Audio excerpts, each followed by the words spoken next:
दोस्तों इस वीडियो में आपको साइंस से संबंधित महत्वपूर्ण प्रश्नों के बारे में बताया गया है, तो आप वीडियो को शुरू से लेकर लास्ट तक जरूर देखिएगा। और हर एक प्रश्न में आपको 5 सेकंड का टाइम भी दिया गया है, जिससे आप ना आंसर कमेंट में भी दे सकते हैं। तो चलिए देर न करते इस वीडियो को स्टार्ट करते हैं और आपको बताते हैं सरकारी एग्जाम में पूछे जाने वाले महत्वपूर्ण प्रश्नों के बारे में। सीमेंट के निर्माण में जिप्सम को क्लिकर में क्यों मिलाया जाता है? ऑप्शन है कैल्शियम सिलिकेट के कणों को बांधने के लिए, दूसरा है कोलाइडी जेल की रचना को सूकर बनाने के लिए, और तीसरा है सीमेंट में प्रबलता बढ़ाने के लिए, लास्ट ऑप्शन है सीमेंट के जमने की दर को कम करने के लिए। तो आपका टाइम स्टार्ट हुआ अब।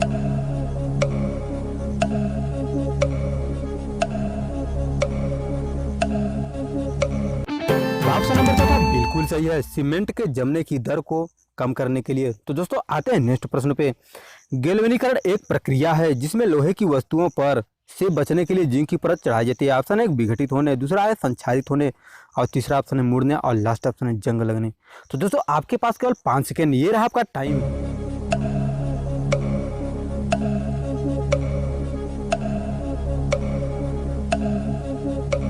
तो ऑप्शन नंबर चौथा सही है, जंग लगने। आते हैं दोस्तों नेक्स्ट प्रश्न पे।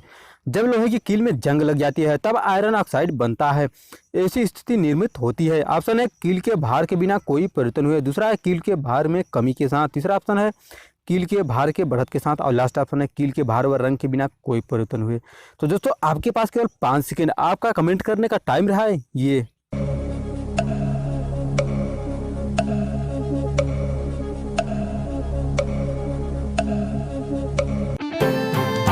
तीसरा सही है, कील के भार के बढ़त के साथ। आते हैं दोस्तों नेक्स्ट प्रश्न पे। जब लोहे में जंग लग जाती है तो उसका वजन ऑप्शन एक बढ़ जाता है, दूसरा ऑप्शन है घट जाता है, तीसरा ऑप्शन है वही रहता है, और लास्ट ऑप्शन है पहले बढ़ता है फिर घटता है। तो दोस्तों आपके पास केवल 5 सेकेंड।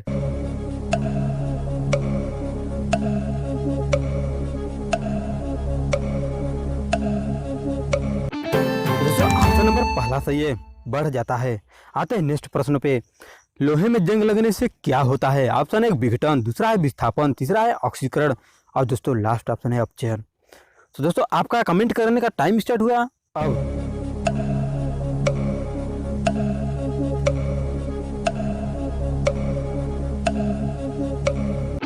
ऑप्शन नंबर तीसरा बिल्कुल सही है, ऑक्सीकरण। आते हैं नेक्स्ट प्रश्न पे।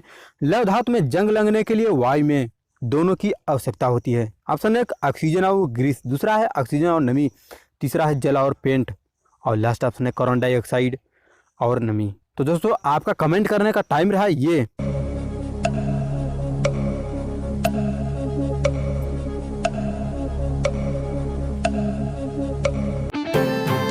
ऑप्शन नंबर दूसरा सही है, ऑक्सीजन और नमी। आते हैं नेक्स्ट प्रश्न पे।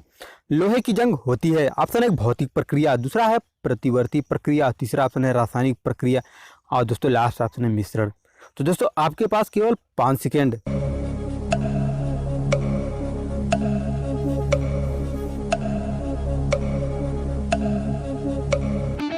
दोस्तों ऑप्शन नंबर पहला सही है, भौतिक प्रक्रिया। आते हैं नेक्स्ट प्रश्न पे।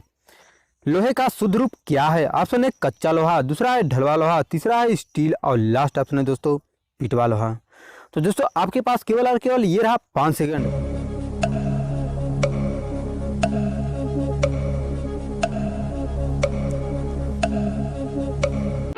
ऑप्शन नंबर दूसरा सही है, ढलवा लोहा। आते हैं दोस्तों नेक्स्ट प्रश्न पे। विद्युत तापी साधन के लिए तापी घटक बनाने के लिए जिस मिश्र धातु का प्रयोग किया जाता है वहाँ है। ऑप्शन है सोल्डर, दूसरा है नाइक्रोम, और तीसरा ऑप्शन है जर्मन सिल्वर, और लास्ट ऑप्शन है मिश्र धातु इस्पात। तो दोस्तों आपका टाइम स्टार्ट हुआ अब।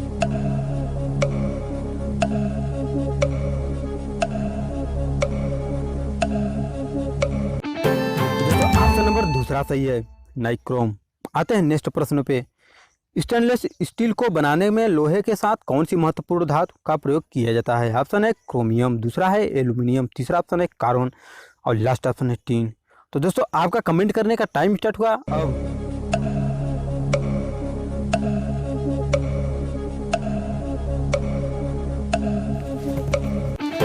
ऑप्शन नंबर पहला सही है, क्रोमियम।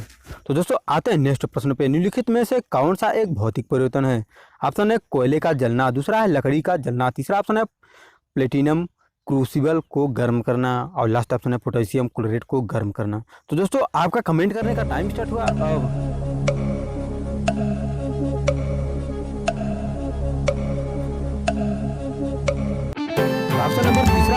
बिल्कुल सही है, प्लेटिनम क्रूसिबल को गर्म करना। आते हैं नेक्स्ट प्रश्न पे।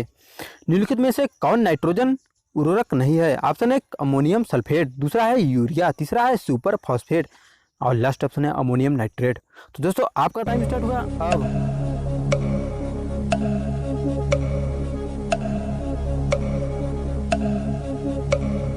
दोस्तों ऑप्शन नंबर तीसरा सही है, सुपर फॉस्फेट। आते हैं नेक्स्ट प्रश्न पे। निम्नलिखित में से कौन रासायनिक उर्वरक नहीं है? ऑप्शन 1 यूरिया, दूसरा है सोडियम सल्फेट, तीसरा है सुपर फॉस्फेट और लास्ट ऑप्शन है पोटेशियम नाइट्रेट। तो दोस्तों आपका टाइम स्टार्ट हुआ अब।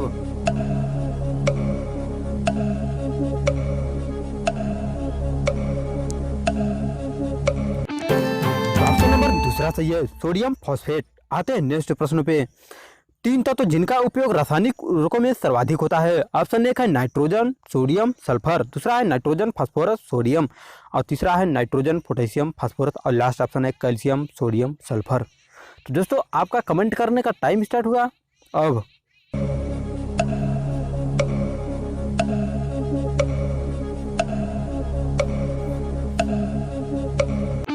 ऑप्शन नंबर तीसरा सही है, nitrogen potassium phosphorus.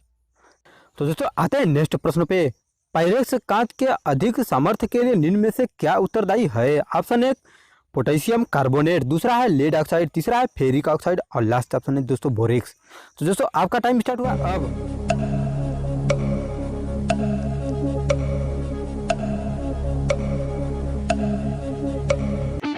Option number पहला सही है, पोटेशियम कार्बोनेट। आते हैं नेक्स्ट प्रश्न पे। लेंस किससे बनता है? ऑप्शन 1 पायरेक्स कांच, दूसरा है फ्लिंट कांच और तीसरा ऑप्शन है साधारण कांच और लास्ट ऑप्शन है कोबाल्ट कांच। तो दोस्तों आपके पास केवल और केवल 5 सेकेंड, आपका टाइम स्टार्ट हुआ अब।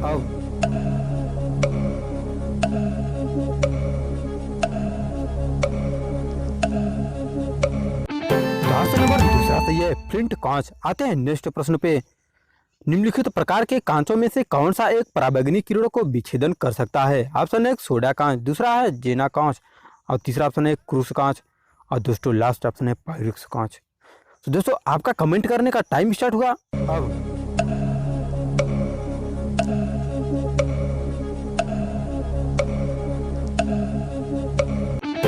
ऑप्शन नंबर तीसरा सही है, क्रूस कांच। आते हैं नेक्स्ट प्रश्न पे। पेंट में क्रोमियम ऑक्साइड का एक संघटक के रूप में क्या प्रयोग पाने के लिए किया जाता है? ऑप्शन 1 नीला रंग, दूसरा है हरा रंग, तीसरा ऑप्शन है लाल रंग और दोस्तों लास्ट ऑप्शन है बैंगनी रंग। तो आपका टाइम स्टार्ट हुआ अब।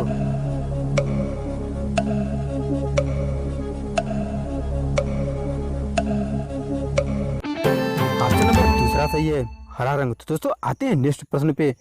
गर्म शीशों को धीमे धीमे ठंडा करने की प्रक्रिया को क्या कहते हैं?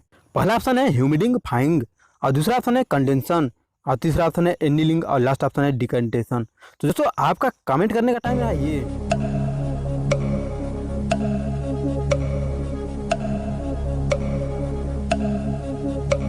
बिल्कुल सही दोस्तों, ऑप्शन नंबर तीसरा सही है, एनीलिंग। तो दोस्तों उम्मीद करता हूँ आपको वीडियो बहुत अच्छी लगी होगी। अगर आपने अभी तक वीडियो को लाइक और शेयर नहीं किया तो लाइक भी कर दीजिए और शेयर भी कर दीजिए। चैनल को सब्सक्राइब करना बिल्कुल मत भूलिएगा। मिलते हैं अगले वीडियो में, आज के लिए बस इतना ही।